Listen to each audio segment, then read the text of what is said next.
And good morning. This is David Boles Live. A couple of minutes delayed here as I am trying to figure out that strange buzzing sound that I hear in the background. I don't know if it's coming from our new music system or if something I've done has changed, but I'm not happy with the sound. Maybe it'll go away, maybe it'll stay. Still sort of there, a little bit annoying. But anyway, we'll do the best we can and soldier on and try to make things work. It seems that the buzzing only happens when the music is playing, and just before we went live, I changed between our new music station and our old music station, and both music stations had the buzzing. I don't know what's going on or why. I don't know if you can even hear the buzzing. It's right there. It's very weird. Don't like it. But we'll have to continue on and just see how things go. So we had an eventful weekend, trying to figure out how things are going and where we're going with this whole COVID testing thing we have to deal with. The music we're listening to, by the way, is from Slipstream. slip.stream is their web URL. I'm just curious. If we turn off the music, will that buzzing go away? Let's see. And Slipstream has 50,000 tracks of wonderful music.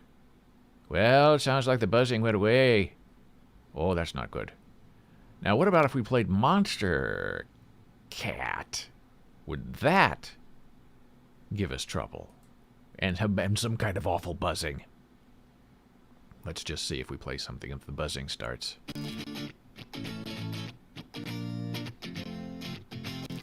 Yeah, the buzzing is there. So that tells me it's probably related to the music. It's a Streamlab issue. Not a good way to start a Monday, especially when you're dealing with trying to get COVID stuff. Oh, and there's the hot water already. You wouldn't hear that if the music were playing. So we'll go back to Slipstream. So this is not a music provider problem. This is a technical problem that I have to try to figure out and see if I can get it fixed. I'm not a happy person. Little annoying. So Slipstream has this wonderful new music catalog, and you can buy a commercial license, and it will allow you to stream anywhere with their music, have video on demand anywhere with their music, and you can also, if you buy the right license from them, a commercial license, which we have, you can use their music on your websites, in your commercials, and digital advertising. I don't believe for music or television. That's a different license altogether, because that has to do with long-term revenue pulling in. So today, Janna's going to be here with an ASL lesson around 9:30. We're a little early today because, as I said, we're dealing with COVID issues and COVID testing. We are both fine, but that doesn't mean the rest of the world thinks we're fine, and so we need to find a way to separate ourselves from the infected that we have in some way come upon. I guess it's better to be safe than to not know, but the knowing part is what takes all the guts out of you. So we are now back because of this music situation with Slipstream. We are now back live on Facebook for the first time. And eventually, let me set this up. Well, not eventually, it's actually happening. We are now also live on, believe it or not,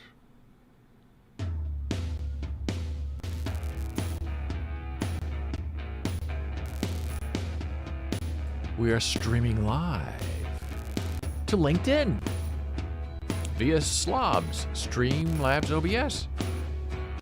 LinkedIn now allows you to stream live, and it says it doesn't look like we're streaming, but we are streaming. So this is not a music provider problem. This is a technical problem that I have to try to figure out. There I am complaining about something again. Fixed. Okay, we'll make him quiet. But at least it's live. Kind of cool. Kind of like it a lot. So now we're streaming all different kinds of places. If we could stream to TikTok too, but we don't have 1,000 followers. You can't stream live to TikTok unless you have followers of 1,000 people, which is a lot of followers. And you're only allowed to stream live on TikTok up to 30 minutes, I believe. And we try to go for 2 hours every time here on David Boles Live. So the music's quite wonderful. I just wish the buzzing would stop. And right before we went on the air, I unplugged everything, plugged everything back in, can't get rid of it. All weekend I practiced this, new setup, Streamlabs, music, wonderful. All sounded great. Monday morning, 9 o'clock, turned on, buzzing. So you may have noticed something else that's new, in addition to our music, and that is this. Oh. You're seeing a little bit more over here. You're seeing a little bit more this way, and maybe a little bit more this away. You're getting a lot more this away. We have a new camera. We were using the Logitech Brio, and while we liked it a lot, especially for sign language. Oh, I have to turn off the music and see if this will do this. And especially for sign language, where you're moving in and out, the Brio would jitter. It didn't like it. So you try to keep, when you're signing, normally you have the whole 3D space. But when you're signing on camera, usually you try to keep everything in one plane. Even if you're going this way, you're going this way, you just make a small movement because the camera catches up where the movement is. You don't go all the way out because then the camera freaks out sometimes and goes out of focus. But this new camera we have, which is the, what is it called? The Elgato Face Cam. And we're big on Elgato. We have their Stream Deck, we have their lights, we now have their camera. We're going to show you something else we have from them. It doesn't move focus. It focuses, but it doesn't jump to make the focus change. And there's no blurring, really, if you're signing or moving your hands. And it likes a lot of light, I've discovered. Even over here on this background thing, we still have a little bit of noise, what I would call down here, where it's not quite as nice as I would like it to look, which means I need more light down there so I don't get that crazy noisiness. But you can see the edge of the laptop over here. We couldn't see that last week. You see more of this beautiful microphone that you couldn't see last week, but you can see now. And also, I just look slightly, I think, more beautiful. My face is very white. And I've noticed that when I wear dark clothes, which I usually like because I'm on the East Coast, when I wear my dark tops,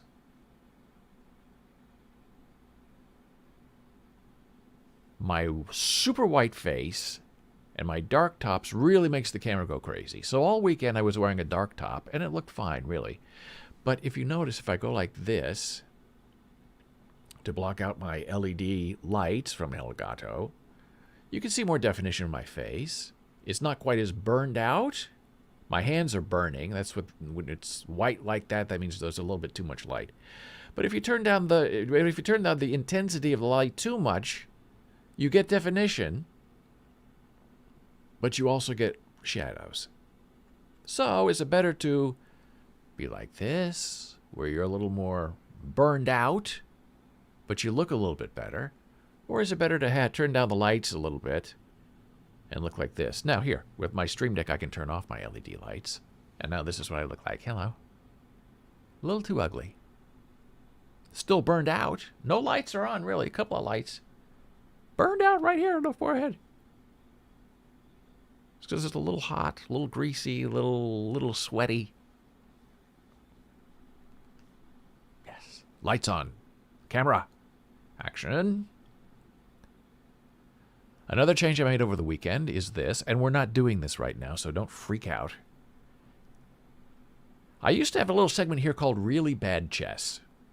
where I would go and play chess for like 15 minutes and talk to you about the world and life. We're not really playing chess.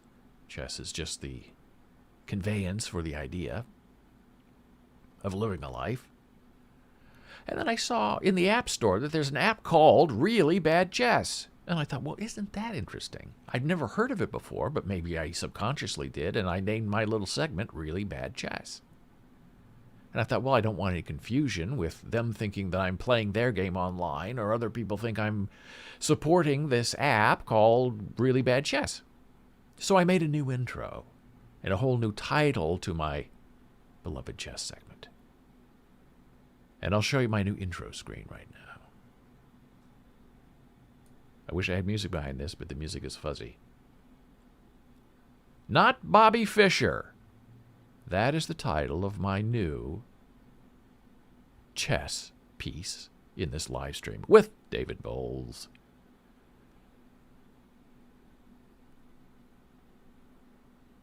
And then we get the big scary face. So you know it's not Bobby Fischer. If you don't know Bobby Fischer, he's the greatest grandmaster that the United States of America has ever had in the world. He's terrific. We all love Bobby. I did a podcast about Bobby. It appears he was an abused child, a very sad child. Took it out on his upbringing and his mother and his Jewish religion in which he was born to and then disavowed. But when we play chess from now on, it's called Not Bobby Fischer, which is really the same as saying really bad chess. But is chess really about chess? I don't know. Chess is really about life. Now, do we dare turn the music on and see if we still have our static problem? Of course we do. What else do we have to do? Ah, it's right there. Very annoying. And I know it's not coming from me because it only happens when the music's playing. Very strange. But at least you can hear the sirens in the background if you listen really closely. So our new camera is bigger than our Brio. It also has a heat sink in it, so if it gets hot for being on all day, it doesn't get hot. The Brio would get hot to the touch. You touch it. Our GoPro that we used for a streaming camera as well got a little hot. Our other Logitech camera we used for streaming got a little bit hot. So I also have a new thing from Elgato called, I don't know what it's called, Epic Pro, something like that. And it connects to my computer through my iPhone. And this is what that does. I'm calling this iPhone Cam. Oh, let me go this way just so I can get this set up right. It does this for us. Yeah. Okay. Seamlessly, wonderfully. Mirror within a mirror. This is what it looks like, which lets me use my iPhone. Make this bigger so you can enjoy it a little bit more. Lets me use my iPhone as a secondary mobile camera. Aha! So this is our new Elgato camera right there. That's the Elgato LED that I was turning on or off. Right? Oh, there's the Boles Bells logo. There's my favorite poem of all time that I would read. The strong are saying nothing until they see, by Robert Frost. Pulling out a little bit. Now, see, I could go on a tour with you. However, one thing I've noticed, and this is another problem with a Mac setup, is that I have no sound on my iPhone. I'm supposed to have sound so I could walk with you through the neighborhood or take you into the living room and talk to you. But I can't because it doesn't have any sound. I don't know why it doesn't have any sound. It just doesn't have any sound. And that's the big TV. I stream Twitch there on the big TV via my Apple TV. So I have a great big picture of myself, so I can at least see if I'm live or not. I wish it told me that if I was having trouble with my music. Very disappointing. And here we go, a little bit lower. the pedals, the amps, the way the real world looks behind me. Those are the guitars you always see. Oh, I'll take you around here. There's the Stream Deck. Tools, implements. And there are the guitars you never get to see. My Gold Top. And my 57 historic recreation of Les Paul. Other fun stuff. Chessboard. So having this camera really gives me a lot of different options. Oh, this is our old Brio camera, in case you missed that in the first go-around. It was fine. Very jerky. This, not jerky. This good. And it wasn't that much more expensive than the Brio. So that's iPhone cam. So if I want to show you something, I can just show it to you. I can turn on the iPhone, and we're together. And I suppose if I went into the other room to show you what's outside the window, if I yelled really loud, you might be able to still hear me. I don't know. But we had this problem also with Slobs for Mac, Streamlabs OBS for Mac, with Zoom. And we would bring Janna Marie in, and there was no audio, which was fine. But then I also thought, well, wouldn't it be neat if I could do an interview with somebody somewhere in the world? A live interview here with you. And I couldn't get it to work. Couldn't get the sound to work on Zoom. And I've asked all kinds of people, every other place. We have no idea. Send us every file you have on your computer. And then test this for 8 hours, and then do it again for 10 hours, and then let us know if it resolves itself. And of course it never does. I used to do technical support. And, well, that's kind of what you do. It doesn't happen on my machine. I don't know why it's happening on your machine, but I'm sure it's your fault because you're the consumer. I can't help you. It's not my machine. If it were my machine, it would be working. That's why technical support is always just really a terrible, awful invention. Well, we had some soundboard fun, if you remember last week, and I've created just a few more sounds just to punctuate. This I call my people folder. So if I want to tell a story about something, I can maybe get some audience participation that is audio. So I'll give you some examples of what I set up just for fun. This is clapping. Thank you very much. I appreciate it. Now is this buzzing? This is sound 2. Buzz, buzz. No buzz, because that's not going through Streamlabs OBS. This is going through my computer. And if I say something a little bad, like, the stream music isn't working today, yeah, I feel the same way. Oh, now there is a little bit of buzzing in there. I agree. It's a terrible thing. I'm with you all the way. Something's interfering somewhere. It's not making me very happy. What's new to this setup? I've got to get it fixed. This is called tongue, which sounds like the old Indian woo woo woo woo woo we used to do as kids, but it's not. This is more the Middle Eastern tonguing. La, la, la, la, la, la, la, la. It's what it's supposed to be. You'll tell me what you think it sounds like. Okay. We are buzzing, so that's not good either. Here's a little bit of a laugh for when I say something funny.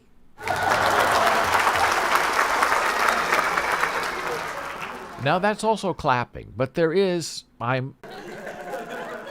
it feels a little forced. Laugh at a funny joke that your uncle told. Yeah, it's just funny. This one's called Kung Fu Fighting. I didn't name it that. That's what it named when I put it on the Streamlab. So I don't know when I would use this in a story, but it's supposed to be funny.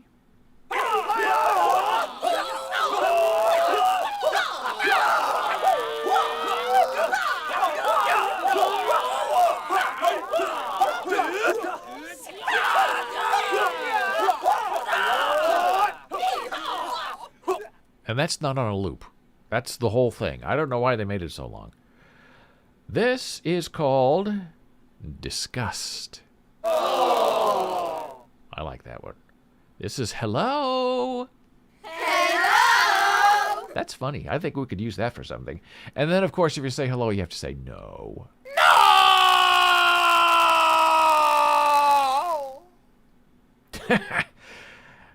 Joy, I'm calling this.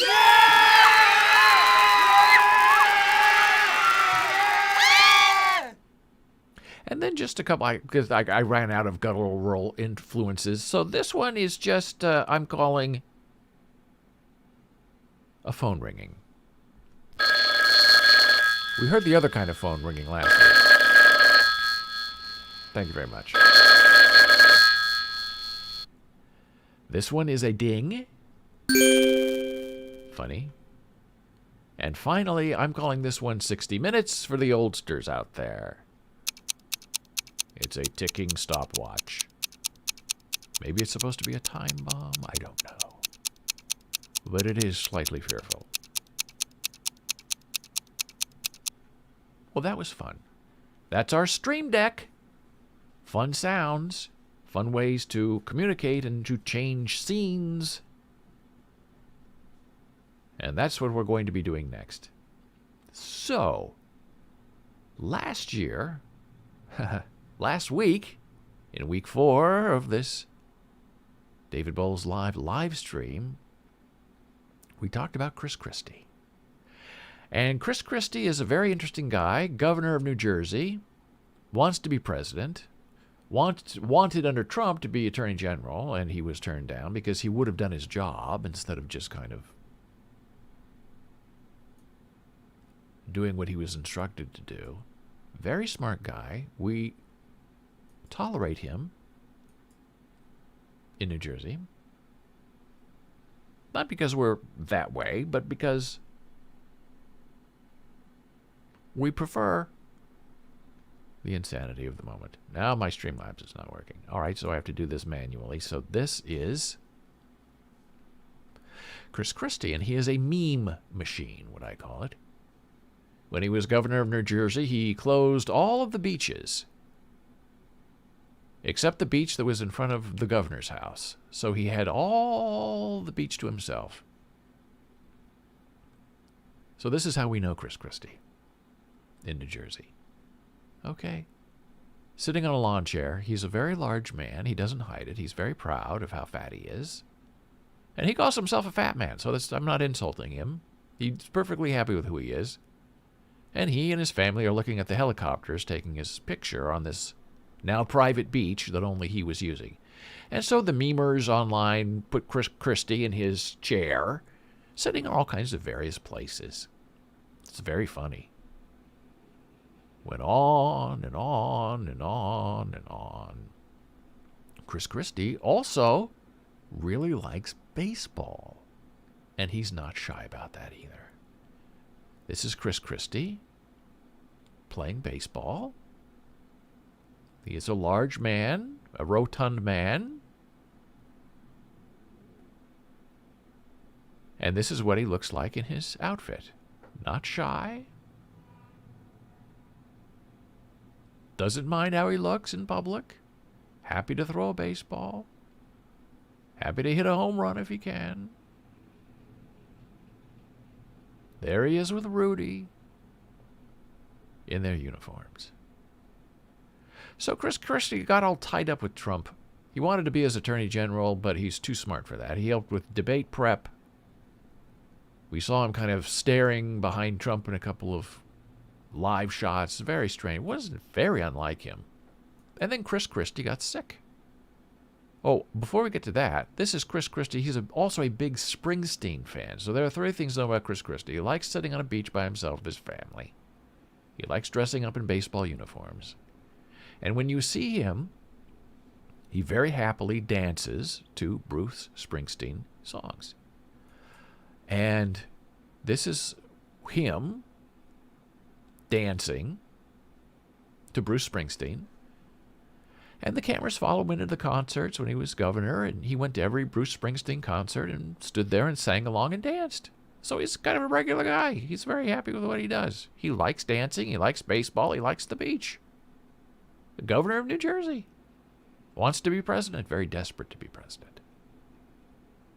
So he's doing the right and smart thing by distancing himself from this president. And will it blow up in his face? I don't know. But it's really the only choice he has because Chris Christie's a smart guy. He's married to a wife who makes a lot of money, so they're very well off. He can fund his own presidential campaign. And America could do worse if we had to have a Republican president than Chris Christie. He follows the law. He had a bridge thing that didn't touch him. So if it had any scent of him at all on the Bridgegate thing and shutting it down, they would have had him. But he told us from day one, I had nothing to do with this. This was all done behind my back. Then Chris Christie, and he's large and not very healthy, as you can imagine, got COVID. And Trump called Chris in the hospital and said, "You're not going to blame this on me, are you? If you die, it's not my fault. I didn't do anything," which I think is kind of funny. And since that happened this week, we're hearing a lot about Chris Christie. Wants to be his own man, wants to break away from Trump, which is very smart, actually. Because Trump can only be Trump. It's not sustainable beyond Trump. And of all the other Republican candidates out there who want to be president, Chris Christie is the best one of them all out there because he's the least insane. He will at least follow the law. He is a genuine, lawful leader legally. He's not going to try any kind of insane things that have been going on lately. So now it's time to bring in our beautiful Janna Marie to give us a lesson in American Sign Language. She's going to be very basic today, based on a conversation we had on Twitter with our friends.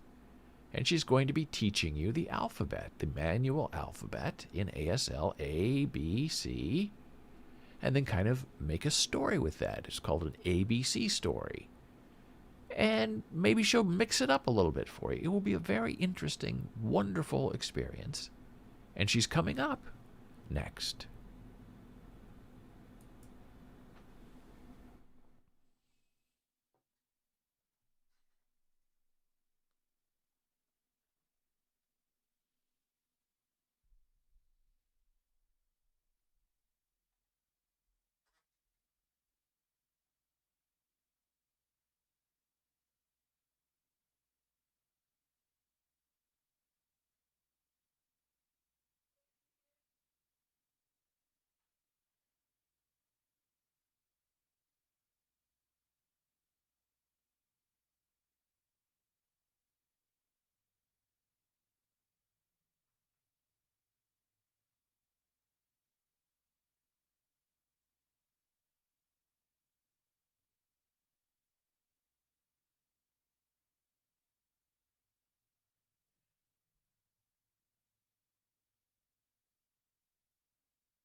And we are back from our break. Thank you for being here on David Boles Live. Was just thanking Janna Marie for that wonderful, spectacular ABC lesson in American Sign Language. And you watch her, and you see why she's the superstar that she is. You can study with her privately at hardcoreasl.com in person or live via Zoom.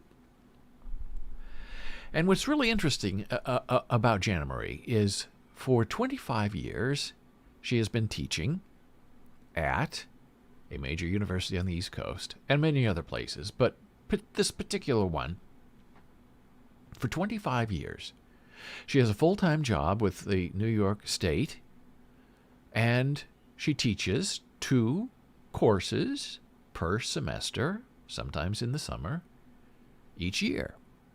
So maybe 5-6 courses a year for 25 years. And you think that that would account for something, that that would mean something to a university or to a program, and it doesn't. Now, if she were full-time, she'd be celebrated. Just like someone who also works at that university worked there for 10 years. Big celebration, 10 years. Oh my gosh, an administrator, 10 years. An adjunct, 25 years, teaching 6 courses a year. Nothing. Radio silence. So the reason you teach as an adjunct, and we've discussed that before, wherever you're teaching, whatever subject you're teaching, you don't teach to get recognized. You're not teaching to get money. You're teaching for the love of the experience of sharing information with people who want to learn from you. That's where the joy comes from. That's where the reward comes from. So if you're ever asked to teach as an adjunct, just remember, you're just an adjunct. You're not full staff. You're not faculty. You don't have tenure. We can get rid of you at any time. Even if you're protected by a union, there are ways around that. So just be aware of that. And if you are a student and you have an adjunct and think, oh, it's an adjunct, I want a full-time faculty professor, just remember adjuncts are there for you. The full-time faculty is there for themselves and their longevity and for the goodness of the university. Adjuncts, meh, you can't teach, we'll find somebody else. And for some reason, as you know, we're having audio problems with our music playing with some static. And we have a new sort of thing going on with our chat. And our friend Donna in Council Bluffs, who is a deaf friend of Janna's, was saying things to her in chat. And I was watching in the other room. And I could see Donna talking to Janna, saying hello and that kind of stuff. And then we look at our chat history here on the side of my screen, and there's no Donna. And they're supposed to be there. So I have to fix that as well. I don't know what's going on. Everything's changing. Oh my gosh. Now I see Katha. Oh my God, my friend Katha. Why am I still on the intermission screen? Oh, Katha's here with us. I'm so happy. Hello, Katha. Yay. Oh, that's so wonderful. So our friend Donna, who has now disappeared in our chat history, but my friend Katha is now in the chat history. Yay, Katha, hi again. Oh, that's so wonderful. That makes me happy. And for some reason, Donna has disappeared. Maybe Donna was coming through Facebook, and that's why she disappeared from the chat. Oh, there it is. Oh, I found it. Okay, now we have to do something even wilder and take a screenshot of this. I don't know why. But this is why Janna couldn't see when we checked during the break, as I was fawning over her for the wonderful job she did. Why we couldn't see. Oh, this is not my day, I tell you. Why we couldn't see Donna after. I saw her live. I thought she's hilarious. Donna's very funny and a big supporter of this stream and of Janna Marie. I mean, you can't do better in support than Donna. And I'm going to tell you something that she said in the live stream, which was very interesting. But I got to find this to show it to you first. Okay, here we go. Janna Marie, make sure you're watching this. Watch this, Janna. Aha! So, in our chat, we have the Twitch stream, and then we have the multi-stream, which I guess is where LinkedIn would be, and where maybe YouTube would be, if people are commenting to us about YouTube, perhaps. But this is what we saw. What I saw from Donna, and Janna didn't see it because she can't watch both of those streams at the same time. So this is what our friend Donna was saying. Good morning, Janna. Kiss fist funny. Yes, I'm sweet. Talking about S for sweet. Good job, Janna. Applause.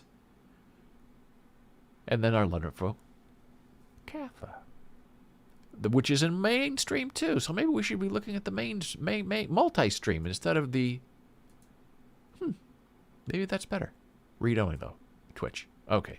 So, what I wanted to tell you about Donna is, other than being a crazy fun person, kiss fist sounds very dramatic and very violent.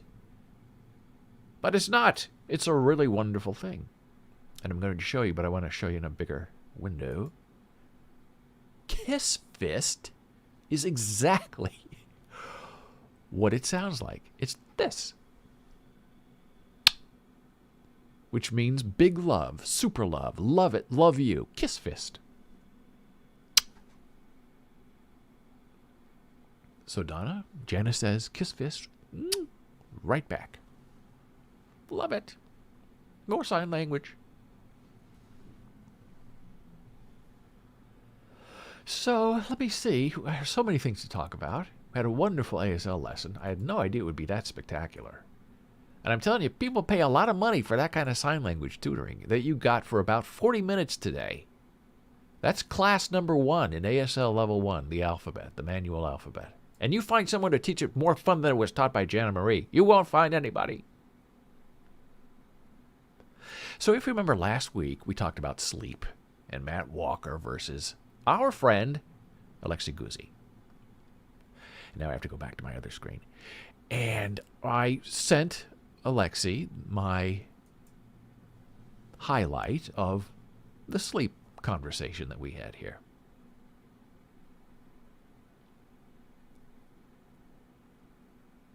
And he replied, he listened to our stream and replied, and then asked me in email, did you really only sleep for 2 to 3 hours a night?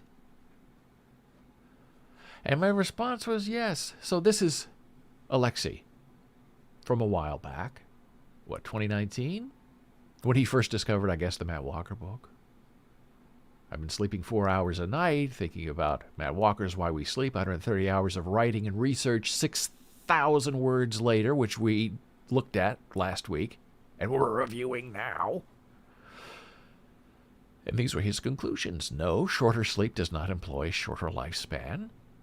2, no, a good night's sleep is not always beneficial. Sleep deprivation, therapy, and depression. Number 3, no, lack of sleep will not outright kill you. 4, no, the World Health Organization never declared sleep loss an epidemic. Oh, here, that's even better. 5, no, 2/3 of adults in developed nations do not fail to obtain the recommended amount of sleep. Bonus, no, you can't randomly cite 2,000-page-long books and hope nobody will read them. Because Alexei will read the book. And I guess Matt Walker did that quite a few times in his book, where he quoted things that he knew you wouldn't do, you wouldn't research because they're 2,000 pages and they cost a lot of money to buy to prove him wrong. Well, look out for Alexei. So I told Alexei, hey, I'm going to talk about my experience with sleep deprivation, which I realize now, 30 years later, was rather negative. But I would sleep for about 2 to 3 hours for about 6 years, from, I would say, the age of 17 to 23. And why was that? I was not doing drugs. I did not have insomnia. I just had a lot to do. And I was of the mind, well, I'll sleep when I'm dead. I was doing many projects, a lot of writing at that time. And the one stimulant I did use was caffeine in the form of coffee. During those years, every single day, I would probably drink 3 pots of coffee a day. One in the morning, one at noon, and one at night. And I wouldn't add sugar or cream or anything. I would just drink it black. And people loved my coffee. They would come over to my house just to drink my coffee. It was Colombian gold something that people just raved about. It was expensive. For Lincoln, Nebraska, it was expensive. And my schedule was, in those years, in the mornings and afternoons, I would be at school, high school, later university. At night, I would be in production, either with movies, television, or plays, writing. And overnight, I would be working the overnight graveyard shift at radio stations. And at that time, I was of the understanding, as many people are still of the understanding, well, I might only sleep for 2 hours, but I can get a power nap on at 1 o'clock. I'll have a siesta for 20 minutes. Power nap. Maybe an hour. Maybe a couple of hours. Maybe none at all. And then I'll be refreshed. But when you know better, when you do the research, you realize the sleep patterns are all in one line. And it's a process of cleaning out your brain that cannot happen if you're only sleeping 2 hours at a time. It just never gets clean, ever.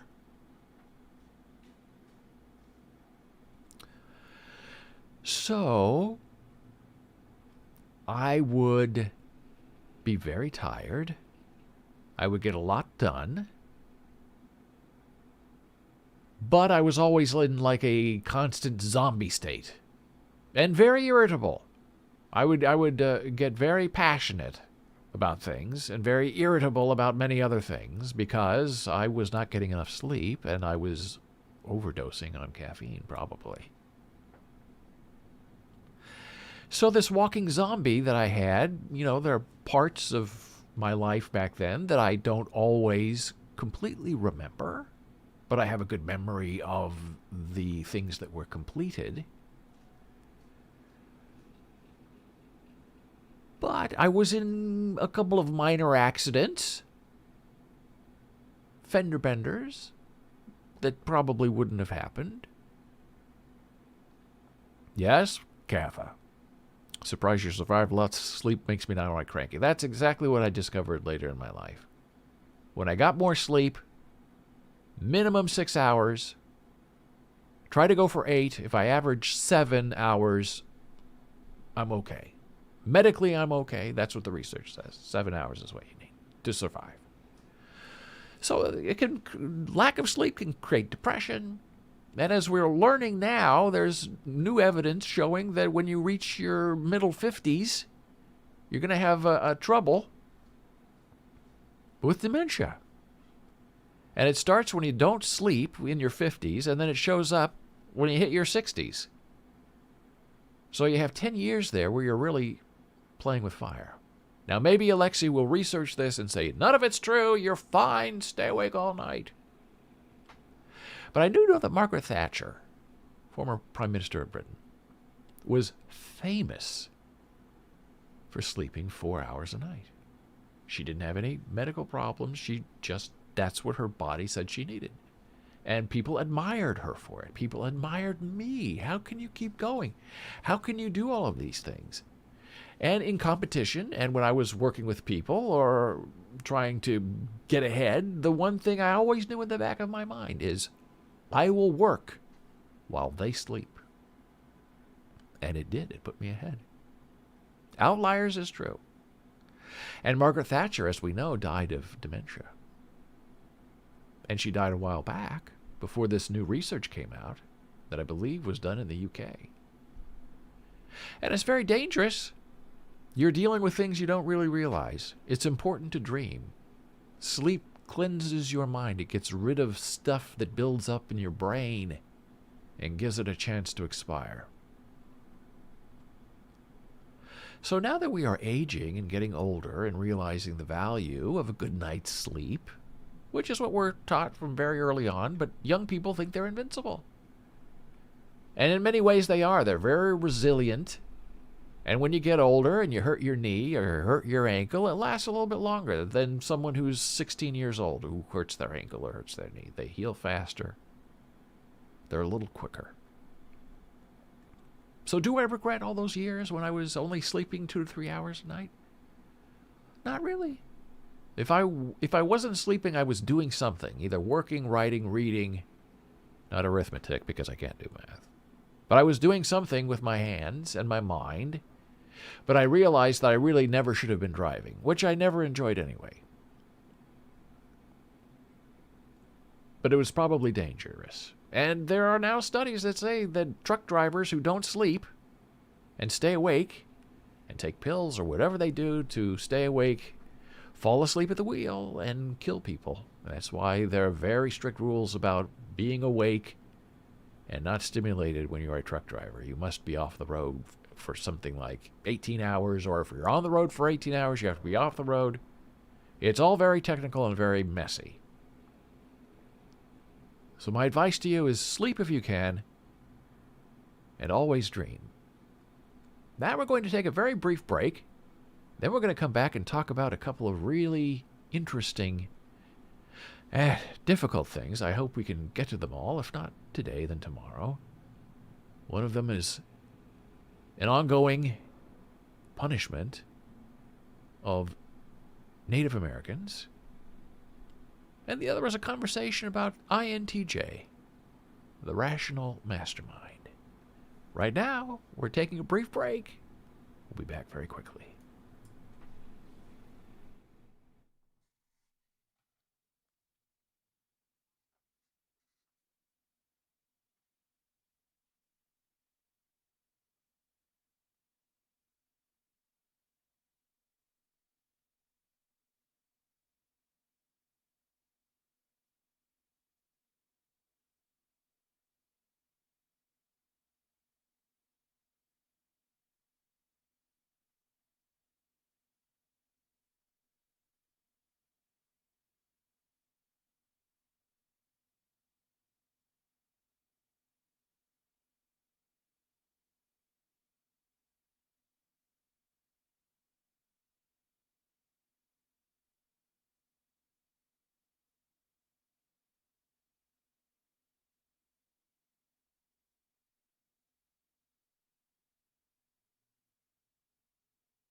All right, we're back from break.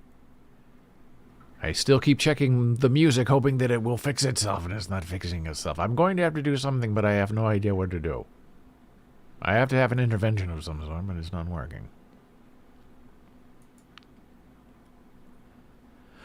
Okay, now, very interesting, disturbing topic that came to my attention that I want to share with you now. A lot of weird, strange things happen in very lonesome, empty places. And Kath, I love you. INTJs unite. Hallelujah. I hope we have time to get to that. That's a very important conversation. I don't want to rush it. But first I want to tell you that what's recently in the news about Nebraska, my home state. And there are a lot of really terrible things that happen, not just in Nebraska, but in small, empty places where people think that no one's watching. And one of them that has just hit the news, but not the national news or the international news, but sort of the local news, is this. Researchers find 102 names of students who died at Nebraska's Janna Indian School. Now, the story is, I won't play you the video because I don't think I have the right to use the video.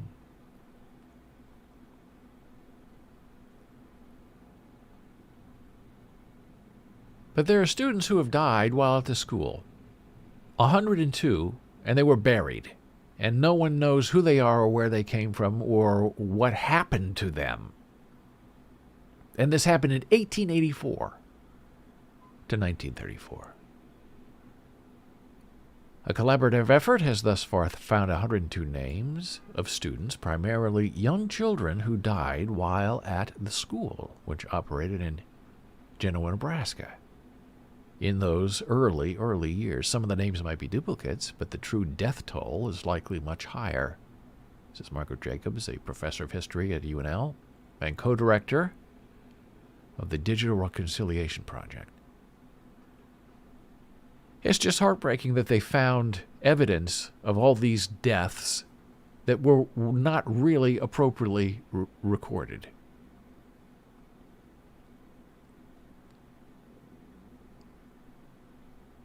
And it's a buried cemetery.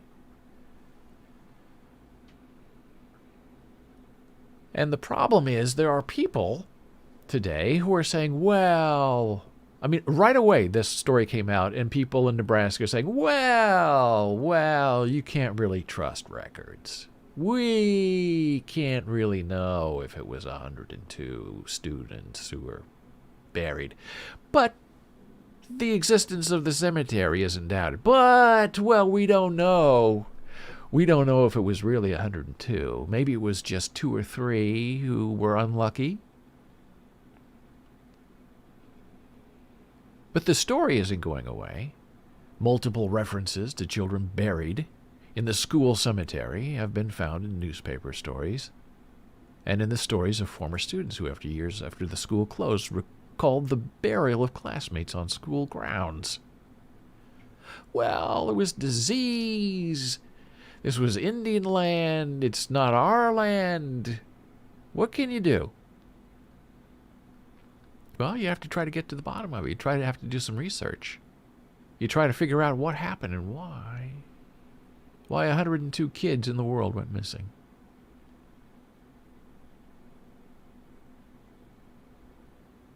One of the most frustrating experiences for me with Janna was when my wife and I visited probably 25 years ago. I was shocked there was no cemetery, and there were hints about where the cemetery was or some suggestion that it had been covered up. No answers. I was angry. So 102 people die, and they aren't recognized. And even when we think may have found them, well, is their death legitimate? Were there really that many? It's really a sad and terrible thing to imagine. And we know the history of Native Americans in America. It's a dank, dark history from Wounded Knee onward and backward. These are some photographs from the Indian school. The museum, not the cemetery. And the question is, what are we going to do about it? Are we going to just pretend it didn't happen? Or are we going to try to figure out what happened and why? Well, it's important to know. So this is the story in the Omaha World Herald. Now, another tangential item, if I can find it for you.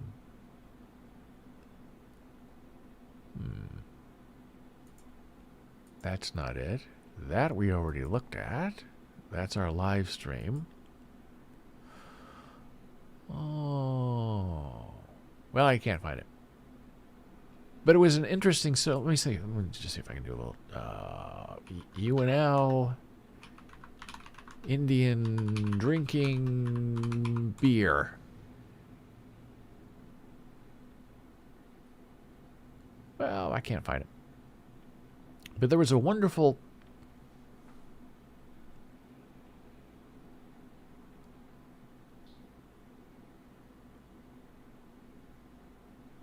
research that was done about Native Americans and how every 1 minute 6 beers are drinking on this reservation, White Clay Reservation. Maybe there's a White Clay. Let me see if it's White Clay. And it's this big investigation that the UNL journalism students did. Here it is. And it's just absolutely devastating. And it's a town, I think, of 12 people. And it's like a beer stop. And this is the New York Times reporting on the UNL story, and I'll find the UNL story and share it with you. But it's just shocking. This is in 2017, and nothing has changed. White Clay, Nebraska? Yes, Kath, I agree. Shocking, sad. This town is a rural skid row with only a dozen residents. The streets sown with debris, 4 ramshackle liquor stores, and little else. It seems to exist only to sell beer. On a recent morning, she hitched a ride from her home in South Dakota, just steps across the state line. There on the Pine Ridge Indian Reservation, alcohol is forbidden. In White Clay, it reigns supreme. You visit, you talk, you drink. And that is the new history of Native Americans in Nebraska. You go to the White Clay Reservation, you drink all the beer you want.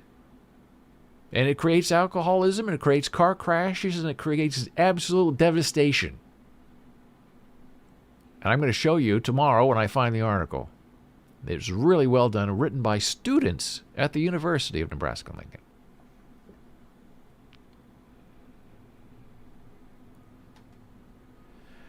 And it makes you wonder, what kind of life are we going to have?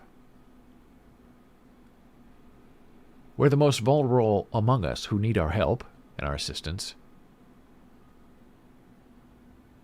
are left to buy their own way. And instead of saying, well, I recognize that there's a trouble here. I recognize there has been a problem. Well, maybe there isn't a problem.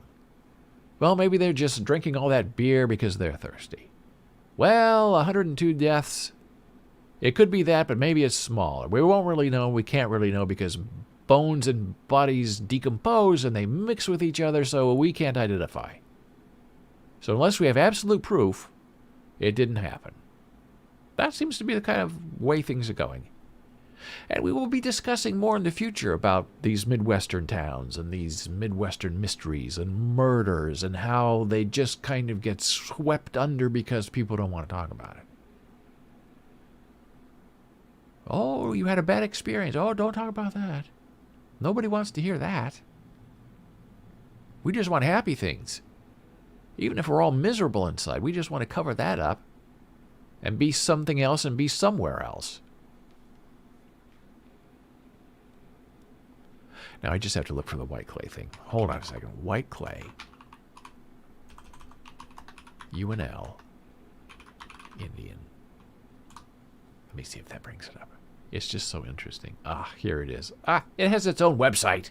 Why can't I remember? I'm getting old. I need more sleep. This is it. I found it.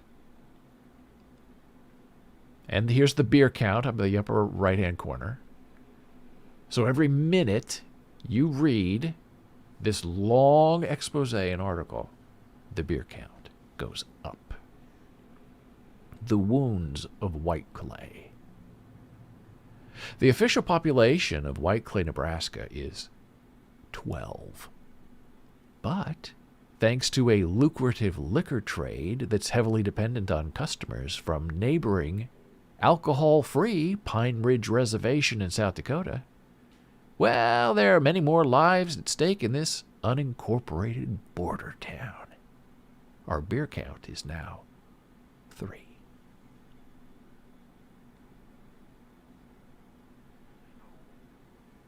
In the southwestern corner of South Dakota, just off I-90, as it scrapes by the Badlands, there lies a beautiful expanse of rolling prairie interrupted by ridges of rugged rock, face and pine. It's the Pine Ridge Reservation, home to the Ogallala Lakota.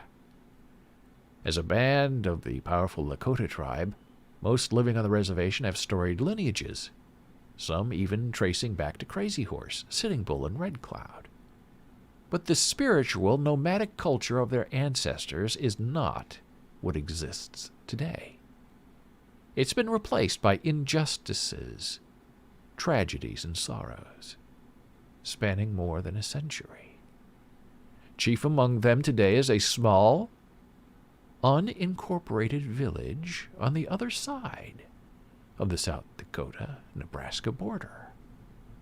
White Clay, Nebraska.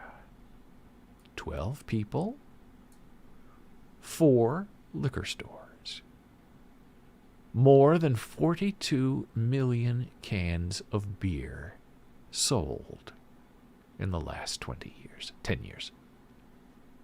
I mean, it's just shocking. When I first read this article, it was absolutely shocking. It's long, it's in-depth. Our beer count is now at 10.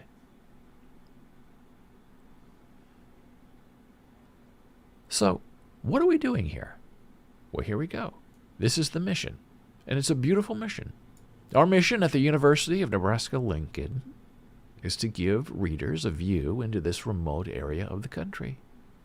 This project is the product of an in-depth reporting class of 12 students who spent months researching, traveling, and editing to bring you these visuals and stories. The places we've been spanned a double-wide trailer where love and sheer will combat the effects of fetal alcohol syndrome, to dawn breaking over the Nebraska sandhills, where a soldier marches towards becoming Nebraska's first native senator, to the streets of White Clay, filled with lives who've lost their way. In telling these stories, showing what we've seen, we hope readers understand the full effect of the relationship between White Clay and Pine Ridge. Our beer count, by the way, is now 16. And if you look up here at the top, this is all the parts of this amazing, amazing story that made the New York Times. The cost of a can of beer, a day in the life of White Clay, death on the reservation, letters from Standing Rock, shepherd of the streets, illegal eagle. Let's just see what this says. The wounds of White Clay.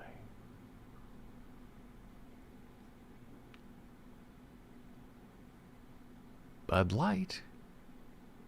What a neighbor.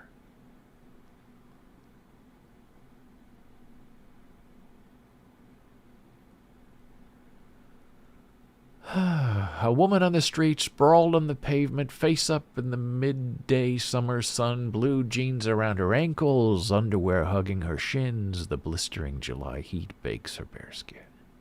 She doesn't move. No one does. It's just hard to read. It's the life of Shields and countless others have lived for decades in White Clay, Nebraska. A ramshackle collection of forgotten souls, abandoned buildings, urine-soaked sidewalks, squalid streets, and 4 thriving beer stores. And nearly all of those 42 million cans sold were consumed by residents of the nearby Pine Ridge Reservation, a hauntingly beautiful landscape of rolling prairie, rugged bluffs, badlands, and canyons. But in that stunning vista also lies some terrible truths. Here, on average, men die at age 47. Its women fare better. On average, they live to 55.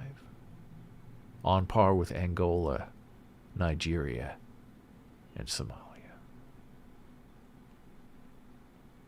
So I urge you, if you have a moment today, just go to woundsofwhiteclay.com and do a little bit of reading about the dark history of the American West that you may not know.